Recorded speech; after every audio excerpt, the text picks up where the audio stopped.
Kung ang EDSA tila forever ang traffic, tanong po ng mga hopeless romantic ngayon, pagdating ba sa love life, may forever nga ba, boys? Naniniwala ba kayong walang hanggan ang pag-ibig?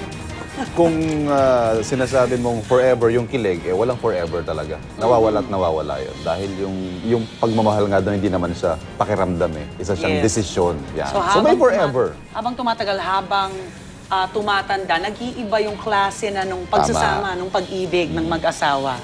Igan, words of wisdom naman dyan. Ayoko, secret yan.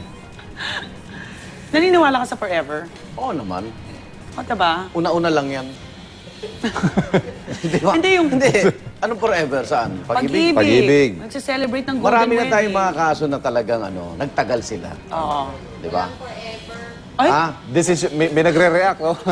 si Luan wala daw forever. Alam mo, ang mga walang forever dyan, yung mga may inuhugot. Ayun. Oo. Pero kung pipilitin mo at kung pag-ibig ang nakasentro dyan, may forever. Hindi forever Decision yung romansa, yan. Decision, kumbaga. oo. Pero yung companionship, yung pagsasama, yan. May problema ka, Rhea? Wala naman. Sabi kasi nila, pinatunayan po ng dalawang matandang mag-asawa na tindero ng puto Oo. sa Baclaran. Na may forever. Oo. Forever. Panoorin natin po. Anong masasabi niyo sa litratong ito na kumalat ngayong linggo sa social media?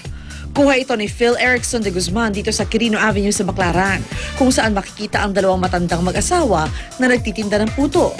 Ang mag-asawa sa larawan na biglang bumuhay sa ating mga dugo na baka nga may forever. Ang 85 years old na si Lolo Carding at 79 years old na si Lola Lilian. 59 years ng kasal. December 1955, unang nagkakilala sina Lolo Carding at Lola Lilian. Piyesta noon sa Taal, Batangas kung saan pinanganak at lumaki ang nooy 26 years old na si Carding. Nagkataon namang dumayo ng Taal noon si Lilian para magtinda ng lambanog. Unang kita pa lang daw ng ina ni Lolo Carding kay Lola Lilian, botong-boto na ito sa dalaga. Pagkatapos ng piyesta, bumalik pa Maynila si Carding. Si Lilian naman, na 18 anyos lang noon, umuwi na sa San Juan, Batangas. Pero dahil hindi pa uso ang text at Facebook noon, si Carding ipinagtapat ang kanyang nararamdaman sa pamagitan ng liham. Ramdaman ko na parang lumukso ang puto ko nung malamang isulat sa akin. Sabi, I love you, mahal kita, may pag-ibig pala siya sa akin. Matapos ang ilang buwan na suyuan, ang dalawa nauwi rin sa kasalan. Anong sikreto? Sikreto lang, understanding ko lang kailangan. Tsaka give away. Hindi ko siya nagagalit. Ah, talaga ho. Mabait si Lola. Mabait ko yan. Kayo daw ang patunay na may forever. Oh. May forever talaga. Meron ba talaga? Kami ho forever na eh. Oh. This is... Palakpakan natin sila. Lola, meron pang forever.